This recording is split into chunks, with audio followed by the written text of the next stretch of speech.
Time is ever changing. We never know what the future holds. We can run from what we think will happen. We can try whatever we want, but what's meant to happen will always happen. What's meant to be is meant to be. So we shouldn't run from what life is gonna give us. I know that sometimes what you carry is heavy, but everyone carries something on his back that he wants to get rid of. But the ones who never give up, the ones who carry whatever life gives them, are the ones who will make something from that life. They will be what drives not just them, but everyone around them forward. They will be what would give light to our lives.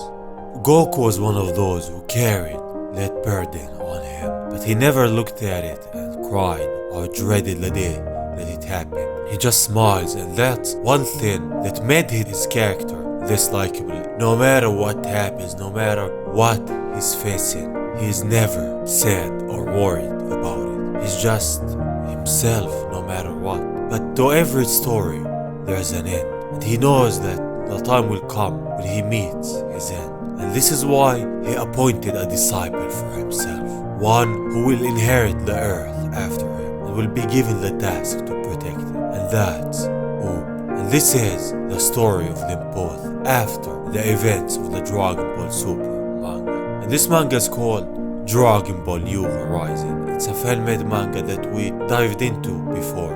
It tells the events after Dragon Ball Super. Zeno decided to merge Universe 6 and 7 together and appoint a new god of destruction. And that god of destruction became Frieza. We've seen that part of the story, but now we're gonna focus on the part of Goku and Oob. I will leave the links to the manga in the description, and with that, our story begins. The events start with Oob and Goku, where they're fighting, and we see that Oob is having the upper hand on him. He smiles as he's beating Goku and says, "That's just the beginning." He's charging the Kamehameha. Goku, being his sensei, says, "Come on, Oob." And he fires the Kamehameha. Goku takes his defensive stand, but nothing happens. The Kamehameha didn't work. Oob is still not there. He was sure about it. He doesn't know where did he go wrong. Goku just looks at him and asks him, "Are you okay, Oob?" He's just sad about what happened. He tells Goku, "I failed you again, Sensei." But Goku, being himself, being the someone who doesn't care, the one who just looks at you for who you are, says, "Listen, Oob, to exceed your limits, strength isn't enough. What matters is your own will. And without my master's teachings, I would have never understood that." So he assures him that there's time that he can become one day like him. And even Oob asks him, "So can I become just like you?" He says, "Sure, it's not a coincidence that I chose you as my pupil. Obviously, at your age, I could only dream of such power. Now, try to hit that spot over there." Oob just closes his eyes and is happy. What Goku told him is true. No one is born with a lot of power. No one is born as the strongest there is. We could always learn something from everyone, and Goku is gonna give all of his knowledge to Oob to make him a better version of himself. He sees also in him a lot of potential. That's why he is his disciple after all. We get a flashback of a time when Oob was playing baseball with Yamcha. He's not getting it. Yamcha tells him, "You are really talented, Oob. Baseball is not just power. The technique makes the difference." Oob is excited. He wants Yamcha to show him that. So, the strongest of all, the king of kings, the lord of lords, Yamcha, is gonna show him how a true champion throws. He takes the stand of the wolf fang fist or shot at this point and sends the ball flying straight at the target. He says to Oob, "Remember, Oob, with the right focus, you can go beyond every limit." At this point, he remembers what Yamcha has told him. Oob powers up and is focused. Goku tells him, "I know you can do it." I believe in you. Thus, Oth'Z starts charging the Kamehameha, and with that right key, he charges it and sends it flying with a great amount of force, taking Goku by surprise. Impressive as he looks, it's a success. He has a lot of power that he used. He sent it like how Yamcha told him, so he learning something from everyone. Even Oth'Z says that he couldn't use all of his strength in it. But how did you do that? He says it's nothing special. But now Goku says that he's ready for the final stage. Oth'Z can't wait to go beyond his limit. But the toughest part comes now. He won't go easy on him. He'll push him to his limit. It's the only way to awaken your true essence. As he powers up to his Super Saiyan Blue form and takes his fighting stand, Oth'Z also takes his fighting stand, and thus their training begins. In a different realm, on the sacred world of the Kaioshins, the Universe 6 and 7 Kaioshins are there. They're gonna meet the new god of destruction.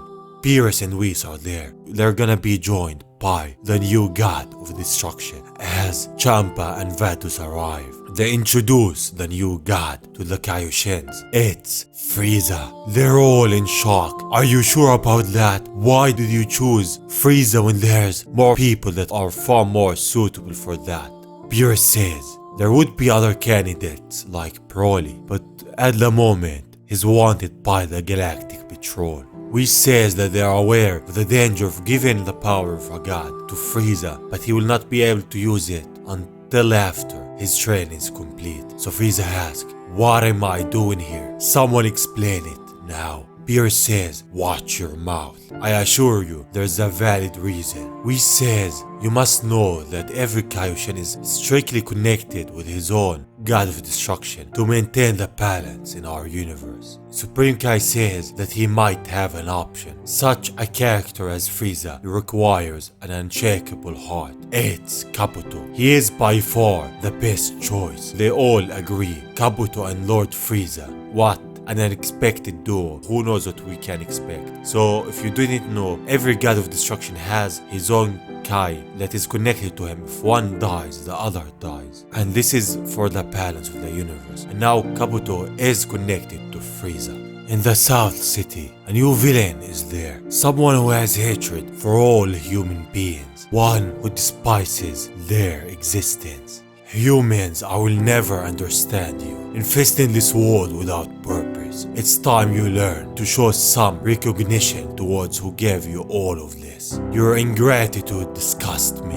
And now the time to reestablish the order has come. So this is some kind of god of creation. He said that he gave them this life and everything that they have. So he must be a god of some sort. He charges on his hand what looks like ki, and everyone in the city can't move from it. They're all paralyzed. He starts absorbing them all, and in a split of a second, he absorbs all of the city. They're all gone. But this enormous source of evil, it has to be him, as he opens a portal in the air and teleports to where Goku and Oth'Z are.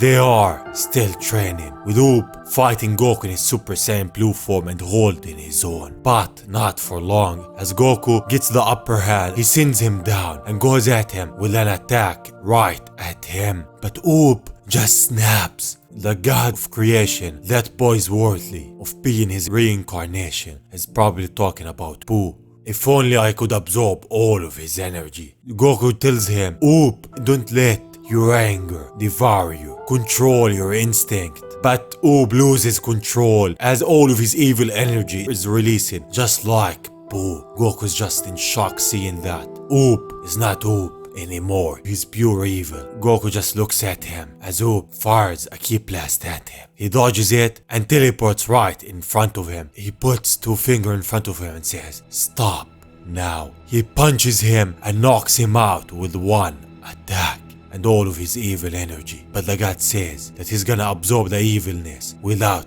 Goku noticing, and he does just that. He absorbs the evil energy of Oth'Z, and after that he goes off. Goku looks up and says, I could swear I saw someone up there. Someone was up there. What does this guy want? Why did he go there? And who is he? He has teleported at the spot of the fight against Broly, but he's not gonna get distracted by it.